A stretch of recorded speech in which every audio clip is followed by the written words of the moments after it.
I'm back here with Intrepid, just finishing up the planking, I guess upside down. This is the port side. I've got 4 rounds nailed in. I've just made up the 5th. I've steamed it in place. Did the front and the back. Basically what I do is I fit the front, then fit the back, cut the scarf on it, and then mark where it is. Take it out of the way. Then I do the same with the front plank going to the marks that I made when I made the back plank. I have to do it that way because both ends are kind of tapered the other way, so it's about the only way I know of to make the scarf fit with both planks. On this side, I've got a bit of a dilemma. I've never been a fan of short planks, but in light of what's going on with the stem here, here I've got 5 rounds. I've made up the back plank. I haven't gotten to fitting them yet. What I did is I steamed the back plank first. Then the next day clamped it up on the next round to keep the twist in it. And then I did the front plank here.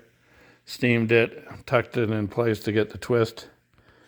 Now I'll be doing what I did on the other side.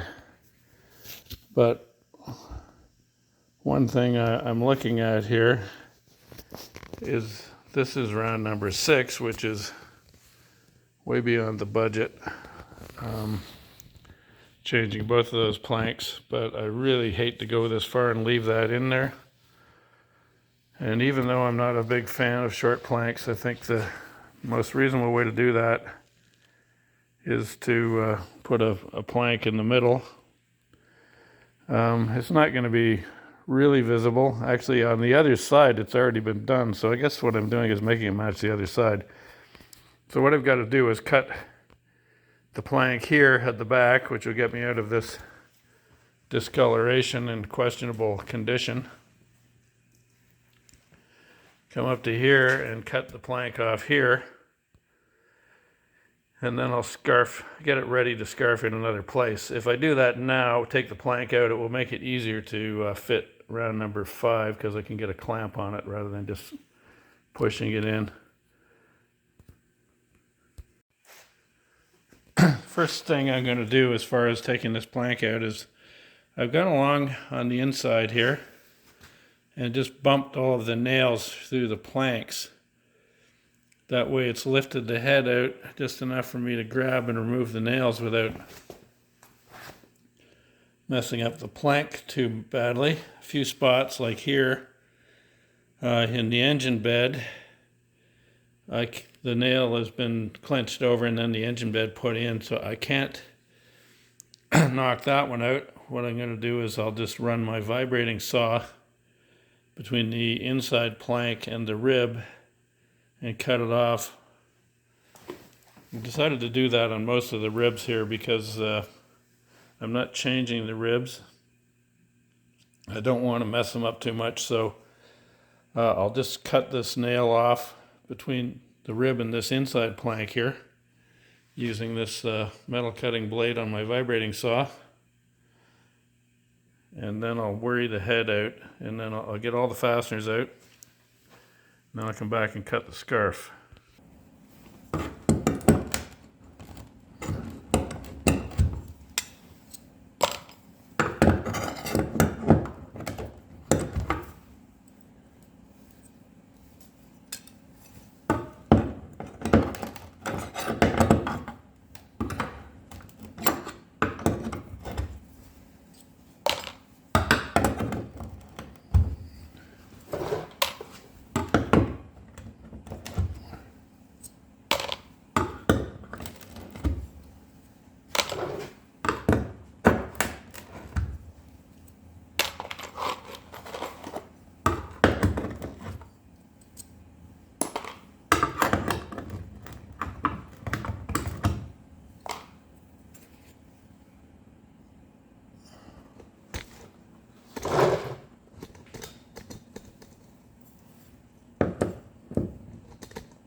plank before I take it out because the scarf joint is pretty prone to flexing when I pull the plank out, and I want the plank to be the same shape for a pattern. That's why I'm going to just put some hot melt glue on here. This little patch, it'll keep the plank from flexing or that scarf joint from flexing as I pry the plank out. Just massage that into place so it sticks.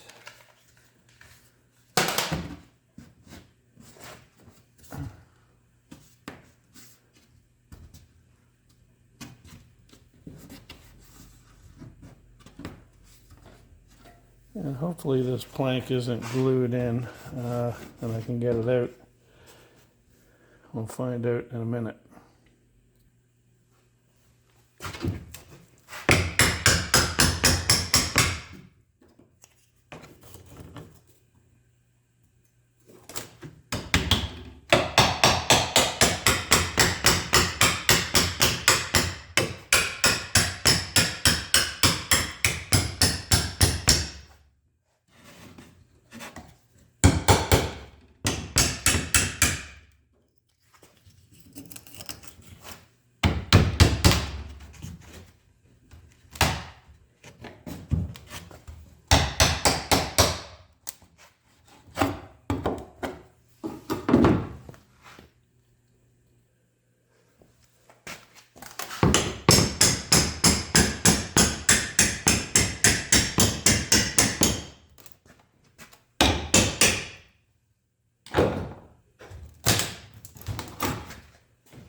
Just here with Intrepid, I've got it right side up. I've varnished the new planking. One coat. It's probably going to need about 4 or 5 coats on the inside. The other thing I've done is the outside of the hull, I've stripped it all down to bare wood. I think it will clean up fairly good. I'm not going to attempt to stain it to match the new to the old. Usually a couple of years and they will both look the same as the varnish fades. Here it's pretty close on the inside. There's going to be a lot more amber added as I put more coats of varnish on. I have removed the engine bed. Wasn't really part of what I was planning, but I think it's important that it's stiff here. Here I've put rivets. You go through the planking, through the ribs. But the engine bed on this is a St. Lawrence boat. They're pretty heavy, violent engines, and I think it's important that the engine bed is stiff. So this is one of the engine stringers. It's basically just powder. The front bulkhead here is the same deal. It's not quite powder yet, but it's heading there quickly. It looks to me like this engine bed was probably replaced, and whoever did it used ash. Ash looks a lot like oak, but it has very poor decay resistance. The ash is okay for a gunnel and a canoe, but anywhere in a boat, I know all the Morgan Hacker crafts, they were all built with ash framing, and they lasted about 3 years until they were totally rotten. So this one's gotten better than 3 years in this boat, but it's definitely past its best before date. So I'm going to make a new one. I've got some white oak I'll make a new one with, and then the engine's not going to be tearing itself out of the bottom. Well, I've managed to make the new engine bed for Intrepid. It's all white oak. What I've done is I've fitted it very nicely to the big rib here. Used the existing knees. I've also bonded everything together, or just used 3M 5200, which is really vastly going to increase the strength. I'm not going to be able to put the engine lag bolts in until I've got the device in, because then I'll have to position the engine to match the device. Back here at the back, there are these ribs here. There are actually number 12 by 3-inch wood screws coming up through the bottom, through the shim here. The front here it shows the shim, so it's beefy under here. It's got a shim on top of the plank. These engine stringers have a number 12 by 3-inch wood screw. It comes up through the bottom of the planking and through that rib, and it's going to be good and secure now. The other thing is these knees really kind of transmit the violence of the engine through the whole boat. So I've worked on a few of these where the engine bed starts getting loose, and it'll eventually just shake the boat apart. I remember one I worked on, and it was shaking so badly when you were driving the boat you could see the stem moving side to side. It was just incredibly violent. So I think it's important that this be good and solid. So now that I've got that in, I can carry on with the varnishing on the inside. I still have to turn the boat upside down, do the outside, but there's where the planking is right now. Of course, my collection of tools. Got to clean up. Back here at the back, I still have to cut the hole. This piece of plywood here is just a scrap I put across here, across the seat brace, to keep the boat from getting wider. The other thing I've done is the dashboard. I've put some big screws in here. I just had fairly short screws, so they're nice long screws in there. That'll be nice and solid. Now the other thing I have to do with the engine bed is there are little knees that go between the engine stringers here and the bulkhead. You can see the marks here where they go. That basically transmits the back end force of the engine bed onto the dashboard. Makes it a lot stiffer.